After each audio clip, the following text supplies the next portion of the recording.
Olá! Está começando mais um Interrogando Pensamento. Vamos falar sobre literatura de ficção. E está conosco o professor doutor Daniel Conte, é doutor em literatura brasileira, portuguesa e luso-africana, né, professor? Isso. Obrigado por ter vindo, professor. Eu que agradeço. Daniel, eu quero começar o programa lhe perguntando qual é a função social da literatura? A função social da literatura.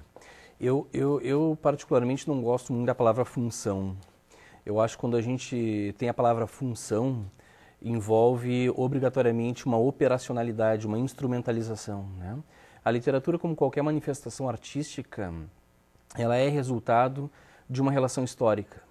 A relação do homem com a ossatura social que o suporta, né? Então, em determinado momento, eu me descontento, eu entro em atrito com a história e, a partir daí, eu engendro um processo de criação que vai fazer com que eu produza literatura, eu produza a pintura, ou a escultura, enfim, o cinema.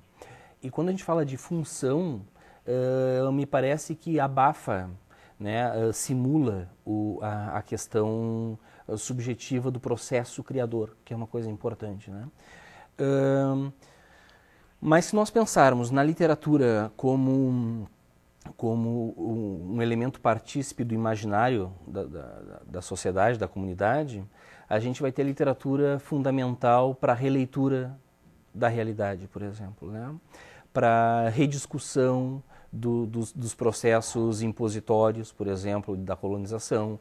A gente vai ter a literatura como um meio de fazer com que o homem se coloque num patamar dentro da sociedade, em um patamar de audibilidade para ser escutado, né?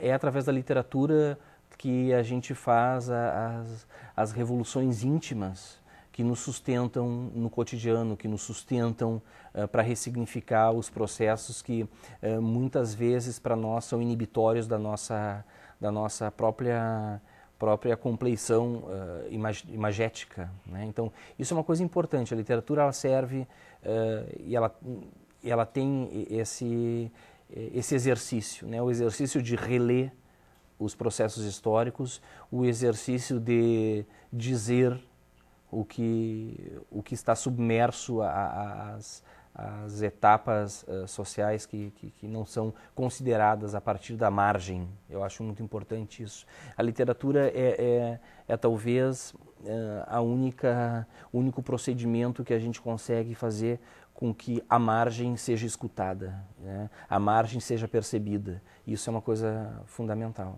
Eu tenho um amigo que comenta que a literatura nos transporta da nossa vida para o olhar do outro. Claro, claro. A literatura é também uma forma de autoconhecimento, né?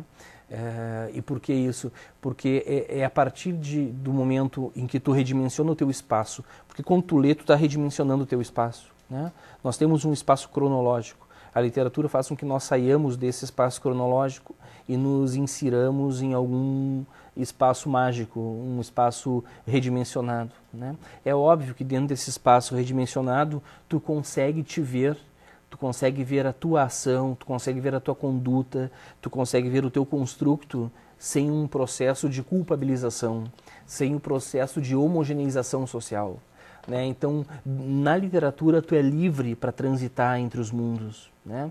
Tu é livre para redimensionar o teu tempo, tu é livre para dizer eu errei, o que é muito difícil hoje na sociedade contemporânea, mais especificamente na modernidade em que nos exigem, né? O homem é exigido, o homem é rotinado e a literatura ela favorece isso, ela favorece a tua saída desse cronológico, a tua inserção num momento de redimensionamento que é teu, de ti sujeito, né? Do Laerte íntimo, não do Laerte coletivo.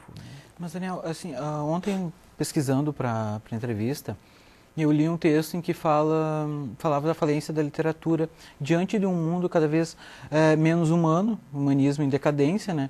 Em detrimento da tecnologia, por isso que eu usei a palavra função, também do funcionalismo da pessoa, etc. Desse mundo moderno, né? Quer dizer, a literatura a verdadeira literatura, de autor mesmo, sem se preocupar em agradar o público, etc. Não é um campo de resistência hoje em dia? Ela é um campo de resistência e é um campo de resistência profícuo, né? Há muita literatura boa sendo produzida no Brasil. Né? Nós temos o Altair Martins, por exemplo, que é um escritor sul-riograndense, mais especificamente ali de Porto Alegre. Ele é sensacional. Ele desconstrói a imagem, ele desconstrói a linguagem, ele desconstrói o narrador, tu não sabe quem está narrando. Ele tem uma narração múltipla. Né? É uma resistência aos modelos impostos. A gente tem Conceição Evaristo, a gente tem Cristóvão Tesa, que fez um sucesso enorme com a sua obra O Filho Eterno. Né? Foi a primeira vez que se colocou a deficiência mental como um tema de um romance, mas também tem o outro lado. Né? Essa mecanização que nós vivemos, né, leva um processo de construção, na maior parte das vezes, acredito que na sua totalidade quase inconsciente, de necessitarmos receitas, né, de necessitarmos produtos prontos, em que não haja a necessidade de nós permearmos o texto. As respostas, quando nos vêm pronta, elas são mais fáceis de assimilar. Quando ela não faz o ser humano, o sujeito, o leitor pensar, é muito mais fácil de tu ler. Né? Daniel, tu comentou o Cristóvão Tesa sobre o livro dele, O Filho Eterno. Pois é, isso é um gancho que eu gostaria de abordar.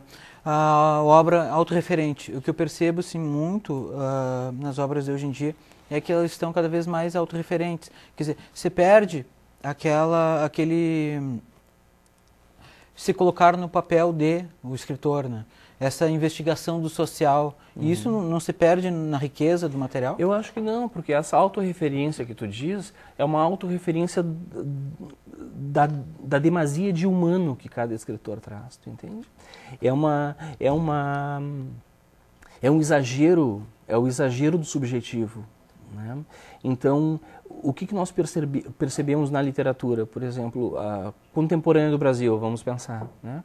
Existe uma feitura literária, existe um fazimento romanesco que coloca, sim, essa autorreferência muitas vezes no centro da produção, mas é uma autorreferência humana, demasiadamente humana, uma autorreferência que te leva a refletir sobre os problemas que aquilo que eu falei antes, que a capa, né, que a homogeneidade discursiva que hoje impera nesse tempo que tu chamou de modernidade, né, não deixa perceber. Então são fragmentos do humano, são fragmentos do subjetivo que no cotidiano, na mecanização, no excesso do lógico se perdem e eles são recuperados através da literatura.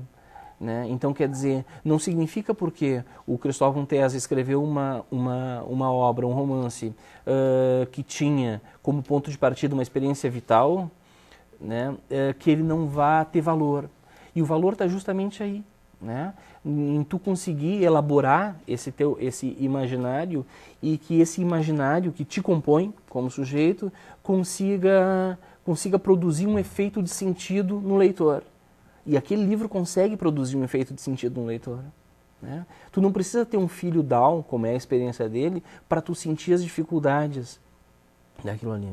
Eu li muitas vezes aquele livro, porque particularmente eu tenho um filho com alguns problemas, né? Cognitivos e tal. E aquilo faz muito significado. E cada vez que eu leio aquele livro, eu percebo uma nuance diferente no livro. Né? E é isso que é o clássico, é isso que torna a obra literária permanente. Né? É quando tu consegue ler a obra e tu tem uma percepção da obra. Né? Tu vai ler essa obra algum tempo depois e tu vai perceber uma coisa que tu não tinha percebido na primeira leitura. E tu vai ler essa obra com uma experiência muito maior de vida dentro de alguns anos e tu vai continuar produzindo um efeito de sentido que tu não tinha percebido. O Ítalo Calvino fala isso. Ler um clássico, né, ler uma literatura de qualidade, que a gente chama de clássico, nunca é ler pela primeira vez. Mesmo que quando é a primeira vez que tu toma uma obra em mãos, né, e essa obra te significa, ela não é a primeira vez que tu leu.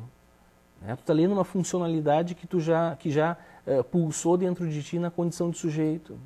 Então essa é uma relação importante das obras literárias, dos clássicos literários. Né? Tu nunca está lendo pela primeira vez. E é um prazer enorme quando tu lê com a experiência de vida que tu vai produzir um efeito de sentido maior do que quando tu leu pela primeira vez, né? Ao mesmo tempo, nós temos a contraponto as outras obras, né? As obras, hoje é muito fácil publicar. A organização sistêmica da literatura hoje está muito simplificada. Qualquer um que tenha dinheiro publica, né? Então, quer dizer, não depende da qualidade do texto para publicar.